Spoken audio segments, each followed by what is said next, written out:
এই বাংলাদেশে কিছু ব্যক্তি আছে যে ব্যক্তি নিজের স্বার্থ ছাড়া কোনো কিছুই বোঝে না। যেমন বর্তমান বাংলাদেশে প্রেক্ষাপটে বা প্রত্যেকটা জেলায় একটু তেলের সংকট দেখা গেলেও এর মাঝখানেই কিছু ব্যবসায়িক আছে যে এই তেলকে পুঁজি করেই বাড়তি মুনাফার জন্য অনেক পায়তারা করছে। যেমন জ্বালানি গ্যাস বা গাড়ির গ্যাস, এমনকি এলপিজি গ্যাস। এই এলপিজি গ্যাস গাড়িতে দেওয়ার কথা থাকলেও এই এলপিজি গ্যাস বর্তমানে সিলিন্ডারে পুড়িয়ে বেশি মুনাফার লাভে সাধারণ জনগণের কাছে পৌঁছে দিচ্ছে। আর এই এলপিজি গ্যাস বর্তমানে যদি 12 কেজি করে দেওয়ার কথা থাকলেও দিচ্ছে 8 থেকে সর্বোচ্চ 10 কেজি, বা প্রত্যেক এলপিজি বা প্রত্যেক সিলিন্ডার থেকেই 2 থেকে 3 লিটার কম দেওয়া হচ্ছে। এতে জনগণ কি লসের মুখে পড়ছে, আর অসাধু ব্যবসায়িক হাতিয়ে নিচ্ছে অর্থ। এমন একটা তথ্য তুলে ধরার চেষ্টা করব পুরো অনুষ্ঠান ধরে। আমি মোহাম্মদ রেজা আছি, অবশ্যই দেখতে চোখ রাখবেন। শাহেদ এবং এই শাহেদের অপকর্ম তুলে ধরার চেষ্টা করেছি। শাহেদ, যাকে কুমিল্লা বুড়িচং উপজেলা সিন্দুরিয়া গ্রামে বসবাস করেন এবং তার নিজ এলাকায় ঘর ভাড়া করে চালিয়ে যাচ্ছেন প্রতারণা। তার সাথে জানা যায় তার নেই কোনো অনুমতি, নেই কোনো সেফটি, এবং একটি গ্যাসের সিলিন্ডারের ভেতর মূলত 12 লিটার গ্যাস থাকার কথা থাকলেও দেয়া হচ্ছে 8 লিটার, তাও আবার পানি এবং কি বালু মিশিয়ে। তবে একাধিক সূত্রে জানা যায় এই শাহেদদের বিরুদ্ধে একাধিক পত্রপত্রিকায় নিউজও করা হয় এবং একাধিকবার প্রশাসনিকভাবেও তাকে সতর্কতা করা হয়। তারপরেও এখন পর্যন্ত এই অসাধু ব্যবসায়িক তার ব্যবসা বন্ধ করেননি, বরঞ্চ তার নিজ এলাকায় এই ধরনের ব্যবসা পরিচালনা করে যাচ্ছেন।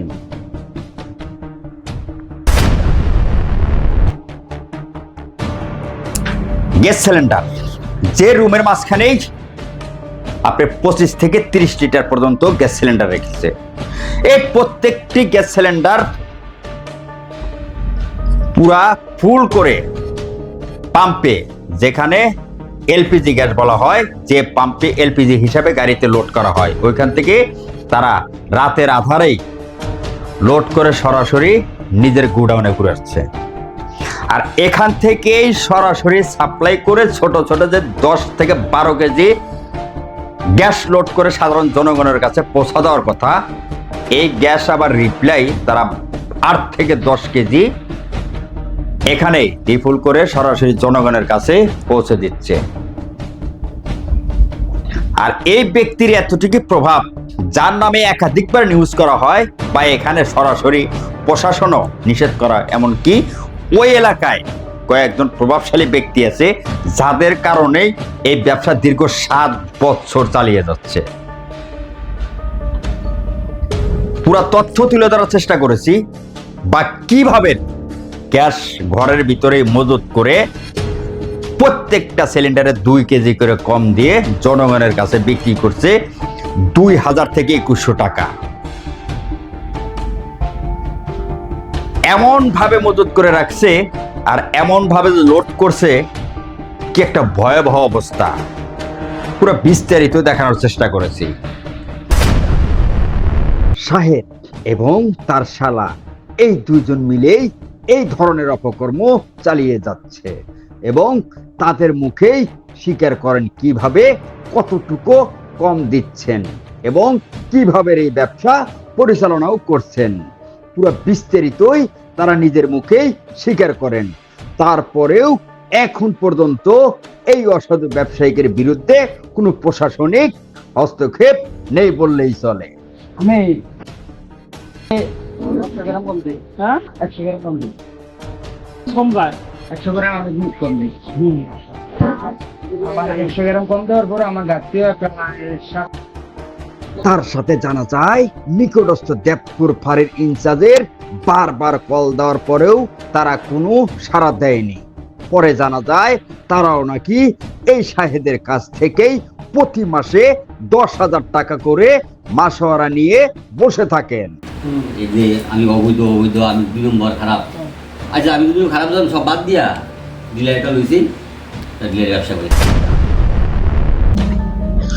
শাহেদ, যে ব্যক্তির লেবাস বা চেহারা দেখে কেউ কখনো ভাববে না যে এই ব্যক্তি কখনো অনৈতিক বা এই ধরনের কর্মকাণ্ড করবে বা এই ধরনের একজন অসাধু ব্যবসায়ী, দেখতে একদম কি ভালো একজন ব্যক্তি। আর একজন ব্যক্তি স্বাভাবিক একজন ব্যক্তিকে দেখলে বোঝা যায় ব্যক্তি কেমন হবে, মানুষের জন্য বা জীবনের জন্য। তবে এই ব্যক্তিকে দেখেও মনে হয় ওনার কাছে প্রত্যেকটা ব্যক্তি উপকারিতা বা উপকার পাচ্ছে, তবে না।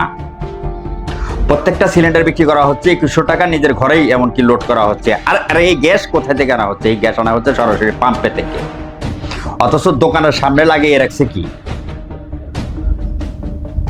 বিশাল বড় এক কোম্পানির সাথে ডিল করা বা লাইসেন্স করা, কিন্তু নেই কোনো কিছুই, নেই লাইসেন্স, নেই অনুমতি। তারপরে একজন ডিলার পুরো বুড়িচং উপজেলা সে একাই নাকি নিজে নিয়ন্ত্রণ করেন, প্রত্যেকটা ফ্যামিলিকে নাকি গ্যাসের বোতল সাপ্লাই করেন। এমনকি সে এমনও কথা বলেছে, যদি এই গ্যাসের বোতল সেই ব্যক্তি প্রত্যেকটা ফ্যামিলিকে না দিত, অনেকে দুর্ভোগ বা অনেক কষ্টের জীবনযাপন করতেন। কেমন কষ্টের জীবনযাপন করতেন যে ওনার মতো একজন অসাধু ব্যবসায়িক না থাকলে তারা দুর্ভোগে পড়বে। একজন অসাধু ব্যবসায়ী লক্ষ লক্ষ টাকা হাতিয়ে নিচ্ছে জনগণকে ফাঁকি দিয়ে। আর এই শাহেদ কি করছে? অথচ তার বিরুদ্ধে একাধিক অভিযোগ থাকলে একাধিক নিউজ করা হলেও এখন পর্যন্ত এই ব্যক্তি এই ধরনের কর্মকাণ্ড থেকে কখনো দূরে সরেনি বা সরবেও না। ওনার এলাকায় প্রভাব বা ক্ষমতা সব ধরনের প্রটোকল দেওয়ার মতো ব্যক্তি আছে, এটা উনি নিজের মুখেই বলেছে।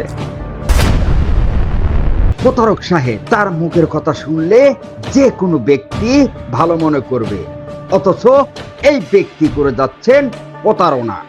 এমনকি তার সামনেও দোকানের সাইনবোর্ড লাগিয়েছেন যমুনা ডিলার, কিন্তু এই ব্যক্তি যমুনার সাথে তো কখনো ব্যবসা তো করার দূরের কথা, কখনো তাদের সাথে কথাও বলে নাই, বরঞ্চ রাতের আধারেই এলপিজি গ্যাস পাম্প থেকে বড় বড় বোতলে এলপিজি লোড করে এনে নিজেই যমুনার স্টিকার লাগিয়ে মানুষের কাছে পৌঁছা দিচ্ছেন এই গ্যাসের বোতল। একাধিক সূত্রে জানা যায় প্রত্যেক সপ্তাহে কোনো না কোনো এলপিজি গ্যাস পাম্প থেকে পিকআপ ভরে এলপিজি গ্যাস ক্রয় করেন। তার সাথে স্থানীয়দের ভাষ্য মোতাবেক জানা যায় এই গ্যাস দিয়েই রান্না করা হয়, যে কোনো সময় রান্নাঘরে ঘটতে পারে বিস্ফোরণ, হতে পারে মানুষের মরণ। প্রত্যেক অঞ্চলে বা প্রত্যেক উপজেলায় এই ধরনের অসাধু ব্যবসায়ী কোনো না কোনো প্রভাবশালী ব্যক্তিকে হাতে রেখে এই ধরনের ব্যবসা পরিচালনা করতে যাচ্ছে। আর এই ধরনের ব্যবসা পরিচালনা করার কারণে লাভবান হচ্ছে অসাধু ব্যবসায়ী, ক্ষতিগ্রস্ত হচ্ছে সাধারণ ব্যক্তি। তাদের বিরুদ্ধে অতি দ্রুতই আইনীয়ভাবে মোকাবেলা করতে হবে, আর না হয় আস্তে আস্তে এই সমাজ বা সাধারণ ব্যক্তিরা ঝুঁকিপূর্ণতে পড়বে। কারণ নেই অনুমতি বা লাইসেন্স, কোনো কিছুই নেই, তারপরেও ব্যবসায়িক একজন ডিলার পরিচয় দিচ্ছেন, অথচ এই গ্যাস কিনে আনছে সরাসরি একটা পাম্পে থেকে এলপিজি গ্যাস, যে এলপিজি গ্যাস ব্যবহার করা নিষেধ জ্বালানি ভাবে, অথচ এই এলপিজি গ্যাসই জ্বালানি হিসাবে বিক্রি করে হাতিয়ে নিচ্ছে লক্ষ লক্ষ টাকা। আর এই ধরনের ব্যবসায়িক বা এই ধরনের অসাধু বা এই ধরনের ব্যক্তিদের আপনার আশেপাশে যে কোনো জায়গায় খাপটি মেরে থাকতে পারে। পুরো তথ্য নিয়ে আমাদেরকে দিন, আমরা তুলে ধরার চেষ্টা করব বা আগামী দিনের এই ধরনের অসাধু ব্যবসায়ীদের বিরুদ্ধে আইনীয় ব্যবস্থা করব। আর যেন কোনো ব্যক্তির এই ধরনের ক্ষতি না করতে পারে, এই ধরনের ব্যবসা পরিচালনা করতে পারে বা দেশের ক্ষতি যাতে না করতে পারে, এই দেশ বা জাতি বা সমাজ সবার। আর এই ধরনের আগাছা অবশ্যই আইনের মাধ্যমে অবশ্যই তাদেরকে শাস্তি দিতে হবে। ভালো থাকবেন, ভালো রাখবেন। আসসালামু আলাইকুম।